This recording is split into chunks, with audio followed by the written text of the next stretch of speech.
Live via Skype is the DB&J Wrestling Podcast, hopefully soon to be renamed to something better.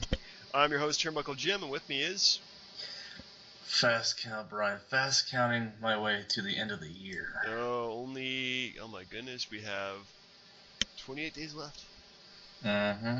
No, I'm sorry, 29 days. Damn. I'm looking at November's calendar. We need to change the calendar. Sons of bitches. I know. So, you have a good Thanksgiving? It was alright. It was okay. Could have done better without the sports weekend, but we don't worry about that. No, we don't worry about that at all because we just talk about wrestling. So, we'll do some Raw, and then we'll go ahead and do our, I guess we'll call our BJ Awards of the year. For Brian and James, nothing else. No homo. We're no homo, up. No homo. Believe me, it's completely straight, these awards. Let's see, most hetero couple, awards. Dolph Ziggler and John Cena. Ooh, I thought it'd be like Adam Rose and the Bunny. But... Oh, no, that's, yeah. So, anyway, so what'd you think about Raw? Yeah. The whole General Manager thing was only annoying for the first, 10 minutes, and then it just didn't really do anything. Yeah, it got really old really fast. I mean, I think I vaguely remember it being in the WWE before and hating the idea and not having any resolution to those storylines. I guess maybe now they're going to have a resolution to it, but maybe not. It's kind of crappy. Well, it seems like a 1 week wonder, though. It does, and I'm hoping to get rid of it by the end of the year. Go to the pay-per-view, reveal it's like Triple H. Oh my goodness, suddenly he's back in power. Or it's just a complete shock. Have it somebody like Ric Flair, or just swerve us with some crazy idea who the anonymous general manager is, or I'm sorry, go ahead. Sorry. Or even it could be like it was John Cena all along. The problem I have with this is they because the thing that Michael Cole was really just reading the emails talking about how it was how it's to be somebody that's incredible, that's in power, that used to do it before, and it should be me. And then Lawler was like, this is the new anonymous general manager. Well, then where did it get any established credibility from? Yeah. You guys contradict yourselves, you morons. How about you just admit that it was Hornswoggle and stop trying to treat wrestling fans like they're retarded? Well, treating wrestling fans like they've been retarded is old tradition. And let's face it, we are in some kind of stupidity to be watching this week in and week out. There's another thing. This is like back in the day. I got it. But wrestling fans aren't that stupid anymore. They say like an elephant never forgets. Like wrestling fans, even before the network, will never forget. We have minds like a steel trap, man. It is true. We will remember crazy ass trivia. Who did Christian lose the light heavyweight title to? What? Wasn't it Taka Michinoku or something? Oh, come on, man. It's Gilbert. Really? I thought Scotty Too Hotty or something. No, it was Goldberg, man. That totally ruined Christian for me for years. So was being called creepy bastard by Stone Cold.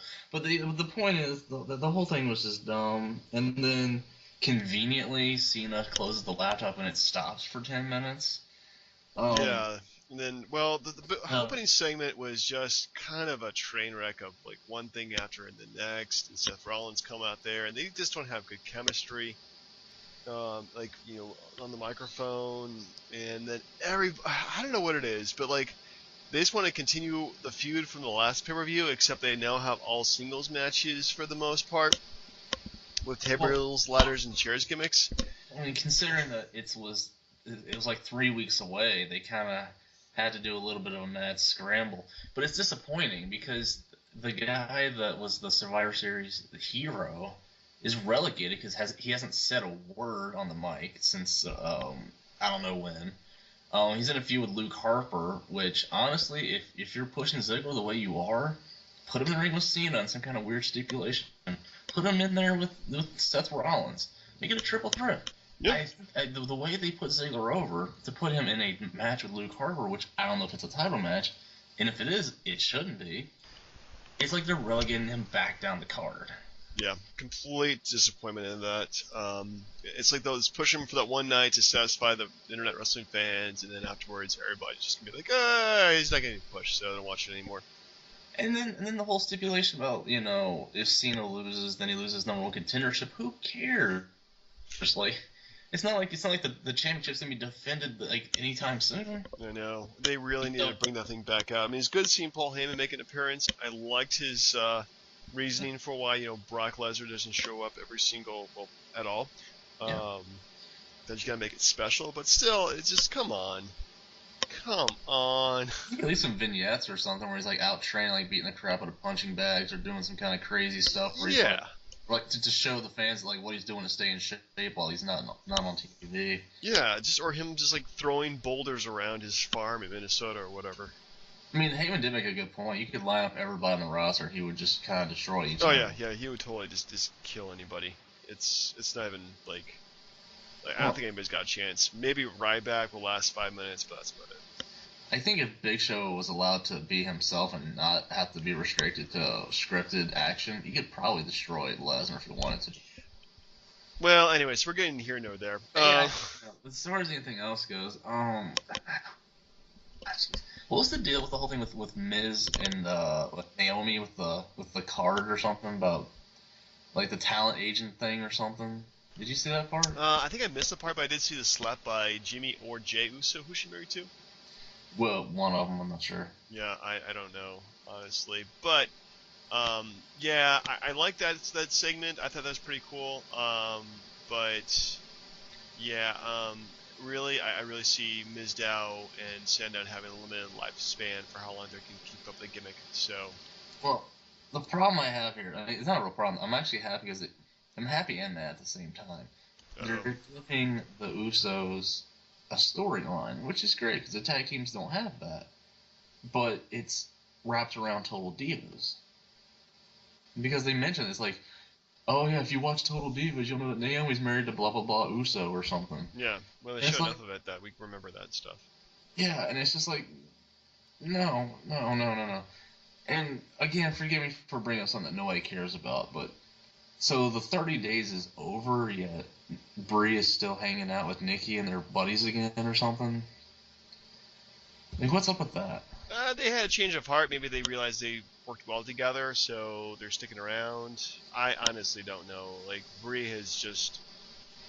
I don't know. It's like the Big Show. You just flip heel and face on and off. Yeah. Yeah, as far as anything else on the show, I mean, the tag team turmoil thing was, again, a little disappointing because you knew who was going to win. And throwing Cesaro and Tyson Kidd together was just a waste. Yeah, both those guys have good talent, but not as a tag team together. And my God, like, they jobbed out the Uso. No. It was, sorry, Golden Stardust to freaking The New Day, and then they lost. Yeah. Like, don't you think that, okay, I ain't trying to sound racist, but that gimmick is stereotyping them horribly. Yeah, it's really not doing any of them. Well, maybe Xavier Woods are doing some favors, but everybody else just looks freaking... Well, it's just like the whole, like, the religious thing, the church thing, like the black church thing, and then, freaking Big E takes a rag and, like, wipes his freaking brow and then goes back to fighting the match. I'm like, come on, dude. Like, these guys are trying to make it work, but I bet they grit their teeth every time they do it. It's not one the gimmick I would want to do if I was African American, tell you that. Try to stay well, I really don't want to comment on that too much, but yeah, we'll see where it goes. At least it's better than Nation of Domination. Yeah, I mean, as far as anything else goes, I mean, they're building up interest again in the AJ versus the Nikki match. The whole thing, okay. And I found this out because apparently they're trying to trademark the expression or the term "Big Red" because they kept shoving that down our throats when Eric Rowan was out there. Did you see that? Yeah, that was kind of weird. Well, he's got a red beard, yeah. So all of a sudden he's now Big Red. I don't know. They're trying to put him over as a face, and for some reason people are cheering for him. I really don't see him as being like a face, but then again, sure, let's try it out. But yeah, calling him Big Red, I don't know if that's really helping him out or not. No, because you see the interview where the guy was like, I read you have an IQ of 143, and you're a genius, and you make your own wine, and you're a guitarist, and why are you so quiet? I hate bullies. Like, come on, man. But again, the commentary was terrible. So bad. So bad. And no, I have a question, Bobby, after this. As far as the Raw goes, man, I didn't see anything else that was really anything close to good. I give it a C. Yeah.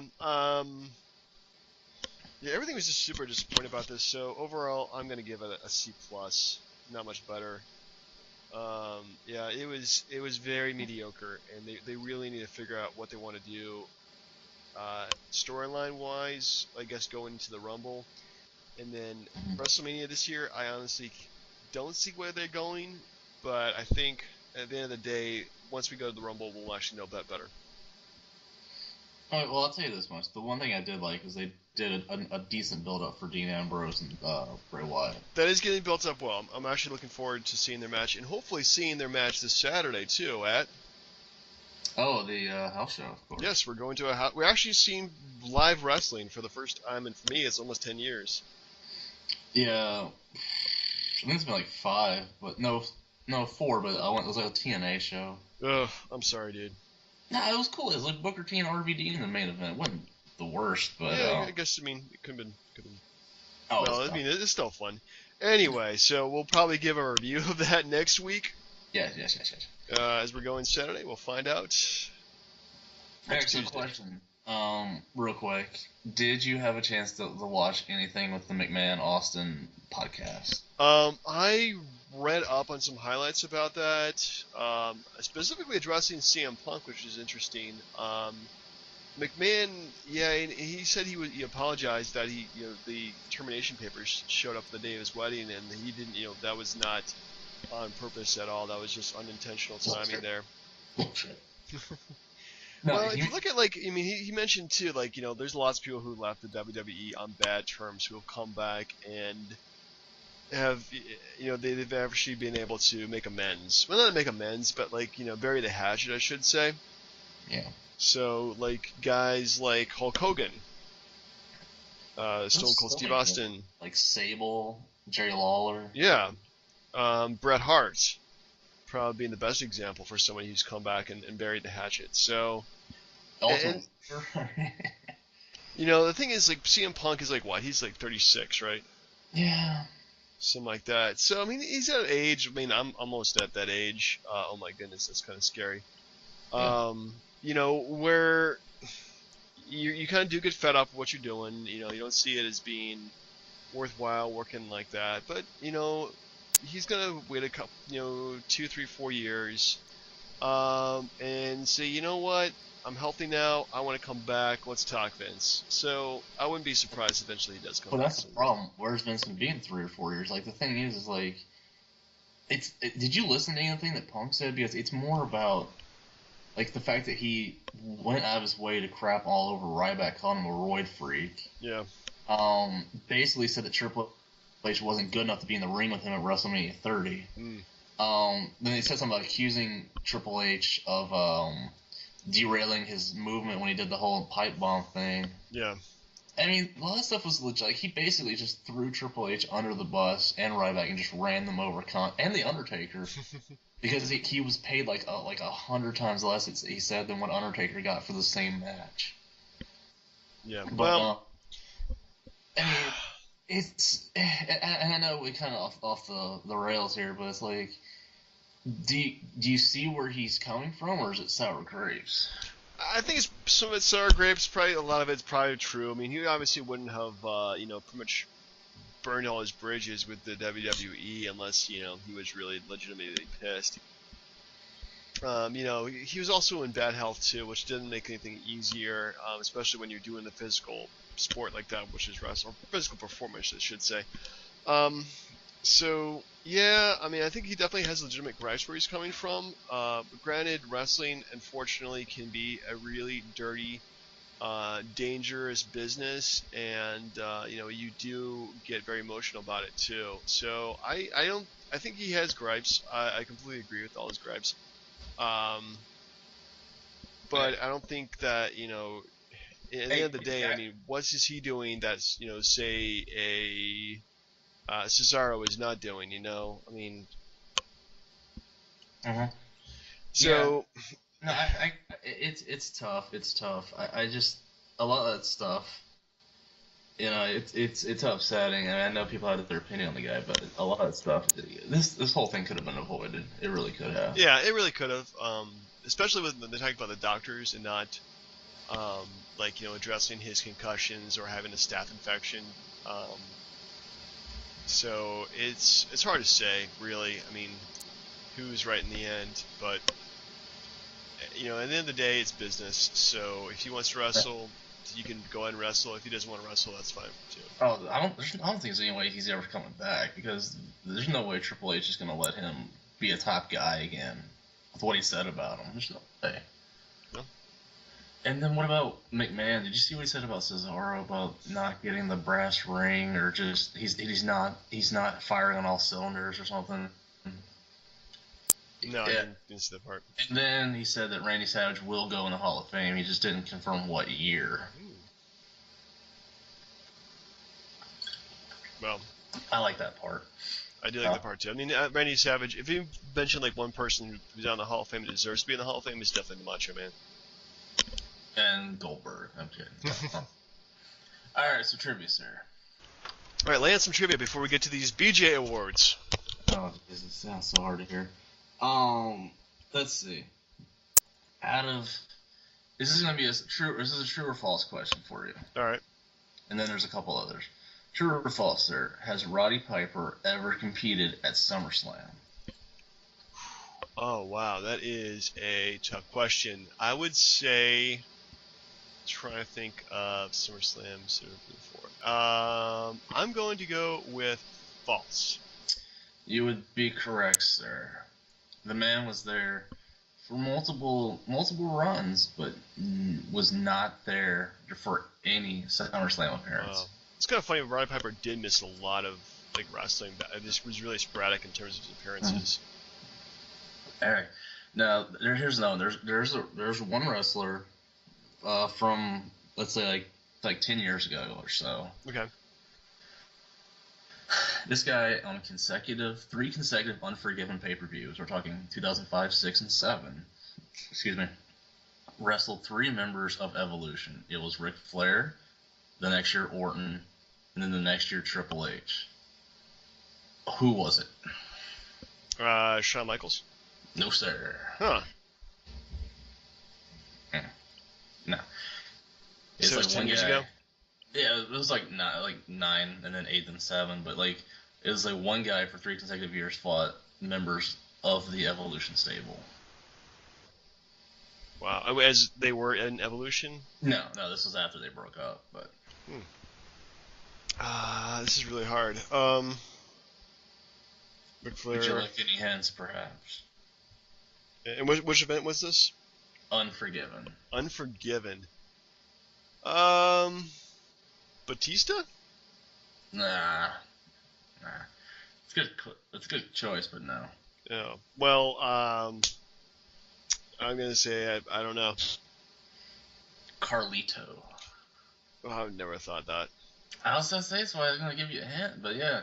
Flair in 05, Orton in 06, Triple H in 07. 3 straight years for on Evolution guy. Huh. Now how about this? Do you know what? Know what? Brian?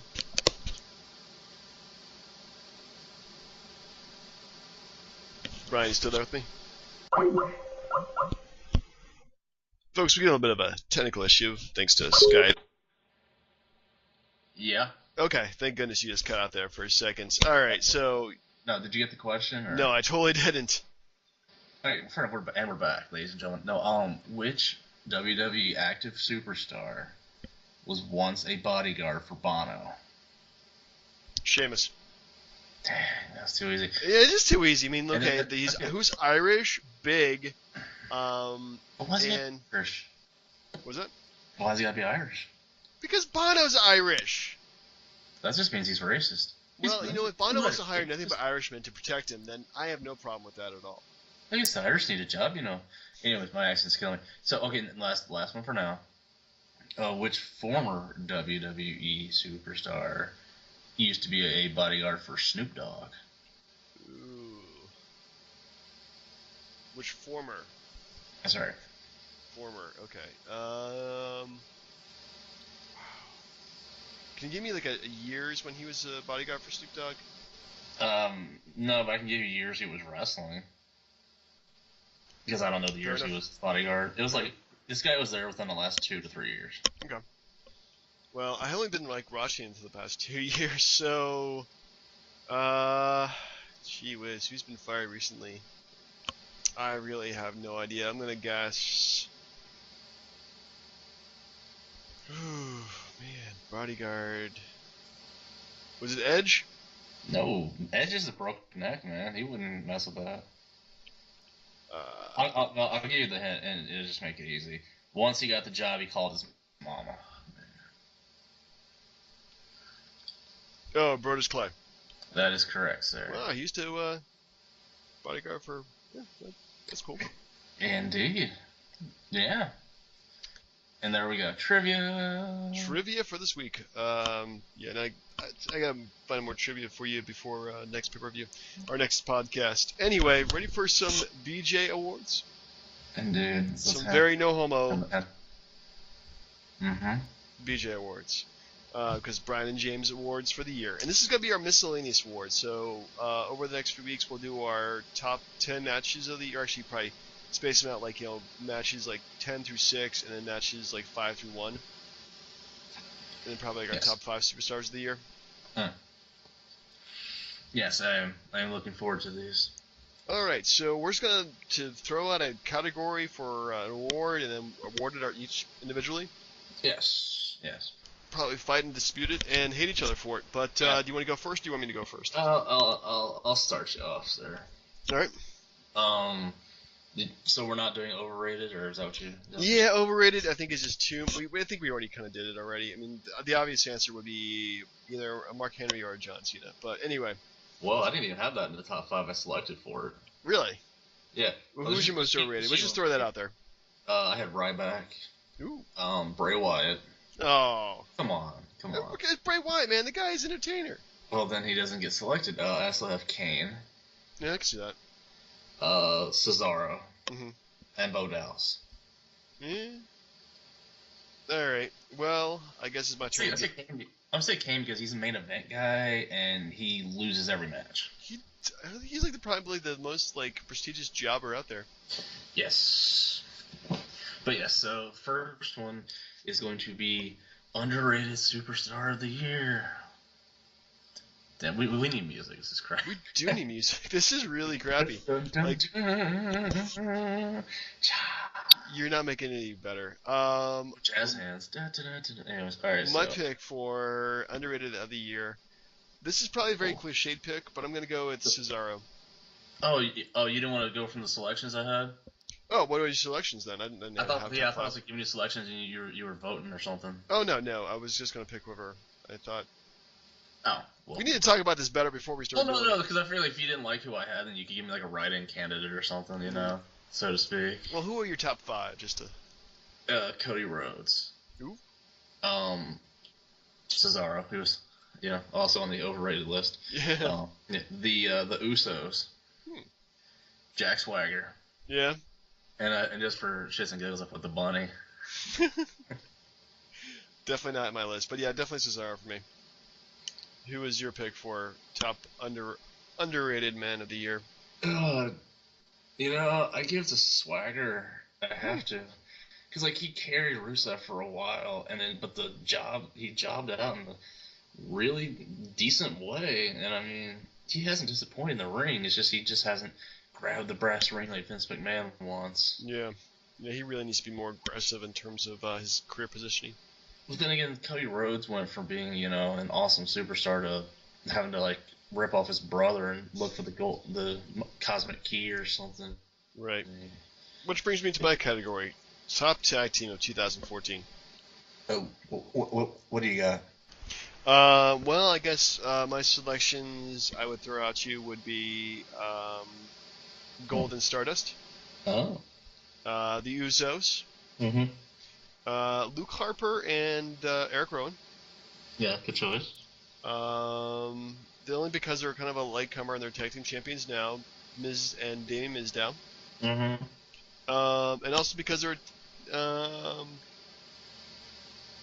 tag team champions, the New Age Outlaws. But what about Rollins and Reigns? They weren't really a tag team in terms of the traditional sense. I mean, they had the belts, didn't they? No, that was last year they lost them. Oh yeah, they lost to the Rhodes brothers. That's right. Yep. Um, it's tough, man. I think I would give it to. Man, it's wow. I forgot about the Outlaws, man. I know already. Probably They Rowan fell and Harper. fast. Yeah, the Outlaws fell. I give it to Rowan and Harper. No, that's a good choice. They didn't win the belts, but the stuff they did with the Shield and their fights with the Usos, like you thought they would win it once. Yeah, I was kind of disappointed they didn't actually win it at all.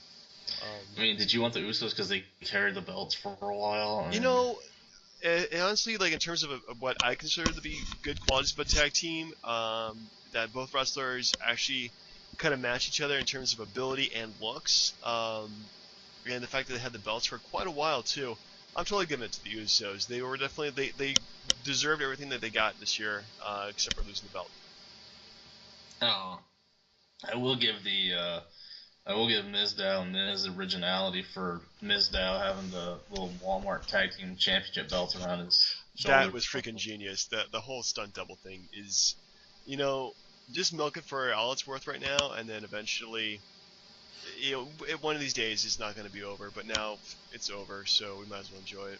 I'd also like to change my underrated person to Mizdow, but Ooh, yeah, that is somebody who's very well. For most of the year though, he was kind of middling. sorry, Swagger. All right. So the next one I have for you to choose from, sir, All is Feud of the Year. Anyways, I have Shield versus the Wyatts. Mm-hmm. Daniel Bryan versus the Authority. Mm-hmm. Dean Ambrose and Seth Rollins. The Shield versus Evolution. And lastly, if you feel like giving it a choice, CM Punk versus the WWE.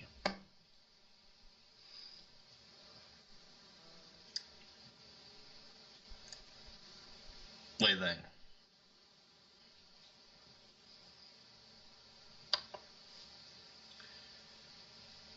Yeah, I'm gonna go with Ambrose versus Rollins. Did you get the last one? Yeah. I was wondering if I got cut off or something. No, my mic was on mute there for a second. What can I say? I'm bad at this. Just so Ambrose and Rollins is your choice? Ambrose and Rollins because for various reasons. It's really one of the best feuds they've done in a while. They made it very personal. It started off with a bang with Rollins, pretty much, backstabbing the Shield. And then, they continued the feud throughout various matches. The one thing I didn't like, though, was the way it ended. I thought it was really crappy. Was definitely not a way to end the feud. But I think they with enough motivation, they can easily pick up the feud back in 2015 and it'd feel as fresh as it did when it first started. I agree. I don't know. Daniel Bryan versus the Authority is a pretty close number 2. It is a very close number 2. That was a really good storyline, and honestly, it should have been the feud of the year if they had kept it on. If he had stayed healthy, yeah. Yeah, if he had stayed healthy, there was a lot of what ifs, but yeah. So no Lesnar or Cena, right? No. Okay, fair enough. We also have pay-per-view of the year. Pay-per-view of the year. Oh man. Now, it's pretty much going to be Royal Rumble. Which no, take that back. That was a terrible pay-per-view. That was terrible. It was god awful. We're going to admit that never happened. WrestleMania 30. Mm-hmm. Then there was Money in the Bank. Yeah. SummerSlam. Mm-hmm. Night of Champions. Yeah. And then Survivor Series. Man. I am going to have to go with... Man, this is really, really difficult. I'm gonna go with WrestleMania. What? Surprise! Surprise! Yeah, there wasn't like any like really great undercard match except maybe Triple H versus Daniel Bryan. The main event I thought was great. At least it made Daniel Bryan the number one babyface for a second in the company. Bray Wyatt versus Cena was actually pretty good too. I take that back. There were some good matches. Cesaro winning the Battle Royal I thought was very good. Opening was awkward with Hogan and Austin and The Rock. That was awesome. Welcome to the Silver Dome. Oh my goodness, yeah, he is. If I was a WWE, I would never have Hogan back. Just let's smile and shut up, Hogan. Unfortunately, you don't know where you are. Yeah. So yeah, I'm gonna go with that pay-per-view. Yeah, I don't know. I'm gonna break away from that. And give it to SummerSlam. Mm. I liked every match. I mean, yeah, Jericho Wyatt could have been a little better, but I mean, Rollins. Not Rollins. Yeah, no, it was Rollins and Ambrose, I believe, in the lumberjack match. Yeah, it was. Which is like match of the year, I think, or close to it. You know, their match the night in the Raw afterwards, I thought was better. Yeah. Well, either way, it's probably it's still feud of the year.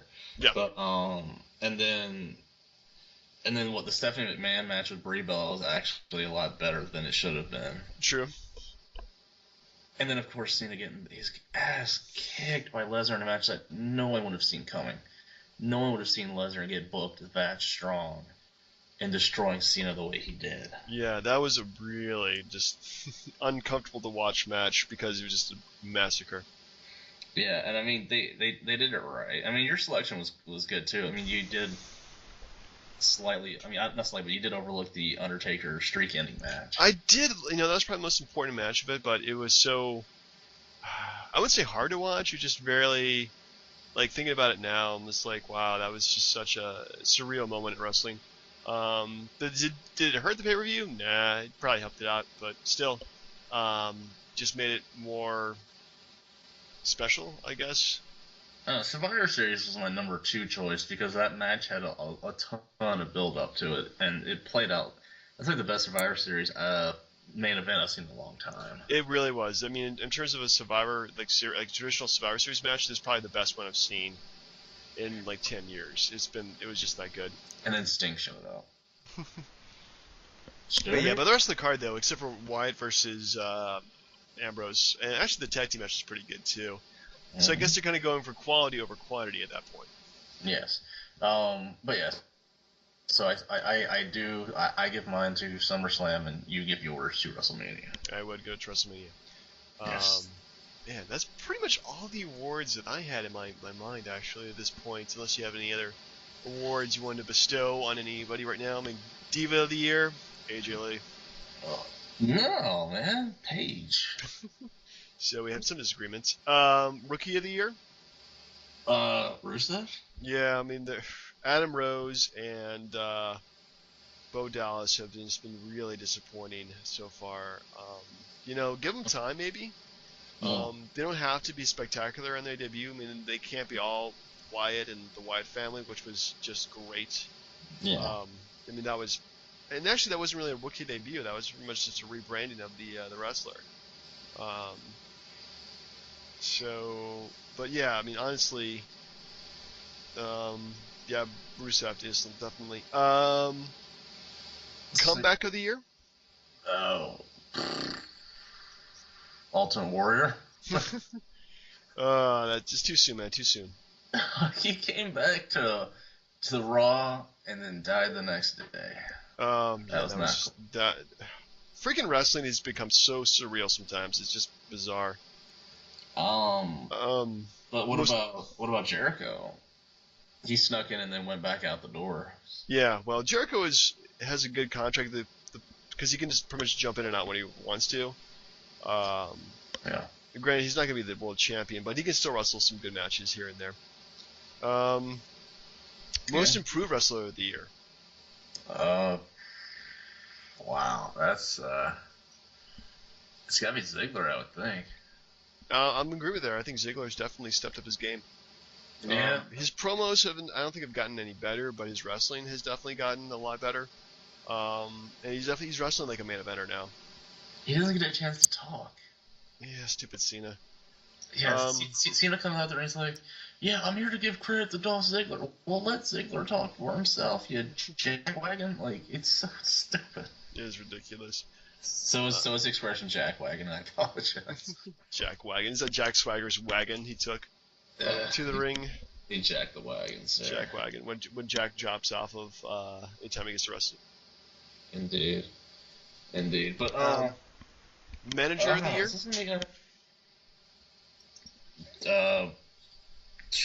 Xavier Woods? I don't know. But Paul Heyman? Yeah, I don't really, not necessarily sure he's been there long enough to qualify for said award. Oh, come on. The guy, granted, Paul Heyman has not shown up a lot, but when he does show up, it's pretty big. And he has definitely done a great job for Brock Lesnar.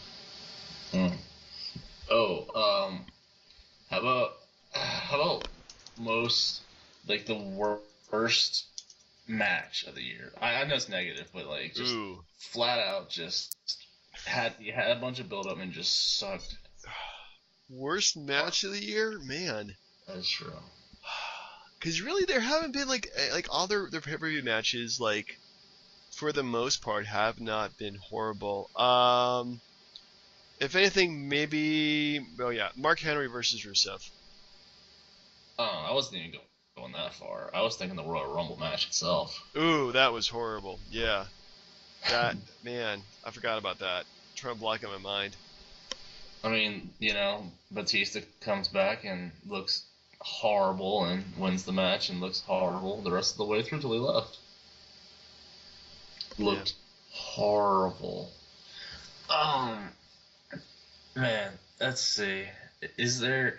So you're wanting to wait to do Superstar of the Year? Yeah, we're actually going to do our top 5 Superstars of the year, I think. I don't know if there is that many. I'm sure we can scrape together 5. Ah, man. They have to be missed out then. Man, like, it's tough. It's tough. Okay, how about this? I have a new category. Bear with me here. Right. It's the top 5, and we'll vote. And I don't know if there's 5, but the overused expressions by the Authority. Do we have number 1, best for business, B+ player. Let's see, what else? Was it in this very ring? I like that one too. Jeez. And that's really it. I can't think of 2 other ones, but what was the overused Authority catchphrase of the year? Oh, easily best for business. More so than B+ player? No, B+ player only applies to Daniel Bryant. Best for business is... Yeah, they've been using that, like, non-stop here. It's just ridiculous. So, congratulations. Best for business. That's a shame we couldn't be like the Slammies, and have Lesnar come back and show up on the show, which he's supposed to be coming back for the Slammies, I think. Hopefully. Or, being hosted by Seth Green. Yeah, who cares about him? Sorry. Hey, I like Seth Green, okay? It's been a while since he was relevant, right? I mean... Robot Chicken is still a great show. Yeah, but it's an established product. Give me something that's new and fresh. Honey Boo. That's already out the air. Oh, thank God. Yeah, that's right, because the mom was dating some, like, some, like, child raper or something like that. Yeah, but no, let's see. Okay.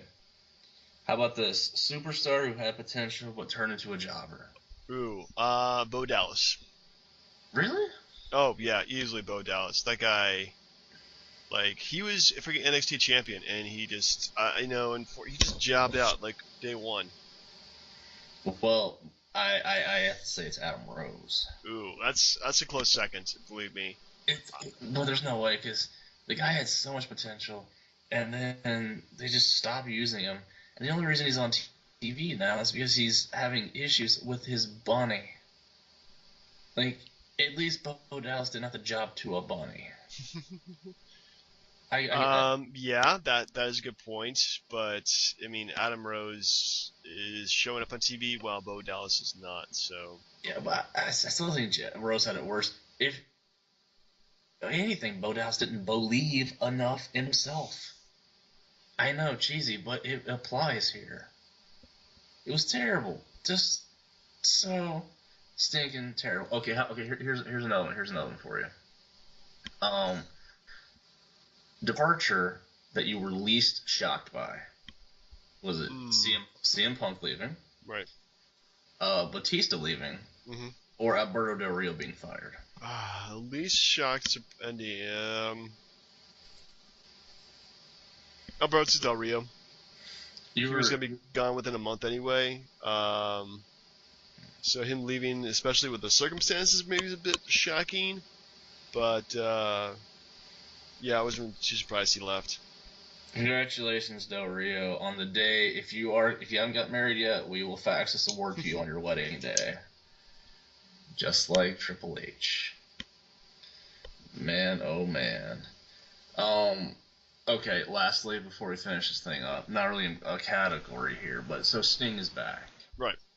And we didn't really talk about this on the last show, but who is a better fit? You know what? That's a top 5. Let's make it right there. Who is a better fit for Sting at WrestleMania? Is it Cena, Triple H, The Rock maybe, Undertaker, or mystery opponent? I'm gonna go with Triple H. Really? Well, unfortunately, Stinger is no longer the spring chicken he once was, and he needs somebody I think who could probably protect him in the ring. I think that Triple H is probably the best choice for that. Unfortunately, Undertaker is also very old, and I don't know. I don't think they could really work well together.